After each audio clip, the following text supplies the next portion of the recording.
Pas un jour ne passe sans que le capitaine John Salazar ne pense au 11 septembre. Il avait 26 ans et étudiait à l'université de New York quand il a vu les tours jumelles s'embraser sous ses yeux. Il s'est senti inutile.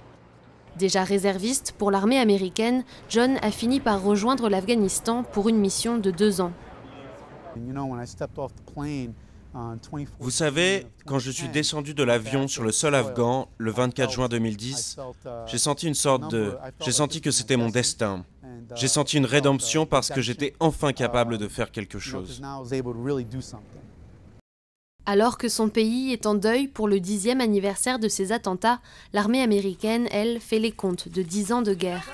Les États-Unis ont envahi l'Afghanistan en 2001 à la recherche du cerveau des attaques Oussama Ben Laden et pour renverser le régime taliban qui lui offrait un refuge. Depuis, l'armée a perdu plus de 1700 soldats et dépensé 444 milliards de dollars dans cette guerre, une somme considérable, mais l'insurrection des talibans n'a cessé de s'intensifier et de gagner du terrain. L'Afghanistan est sans doute un pays très différent de celui qu'il était il y a 10 ans. Mais vu l'importance des moyens investis dans cette guerre, je pense qu'il est légitime de se demander où tout ça est passé.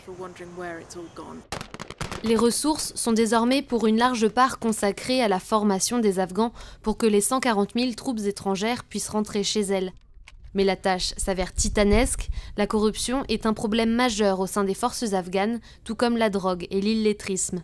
Beaucoup de ces Afghans s'inquiètent pour leur sécurité. Tant que nous sommes ici, nous avons très peur pour nos familles. Si l'ennemi les trouve, il va les prendre pour cible, les torturer et les tuer. Les troupes de combat américaines doivent quitter l'Afghanistan d'ici fin 2014, mais ce qu'elles y laisseront comme héritage est encore incertain.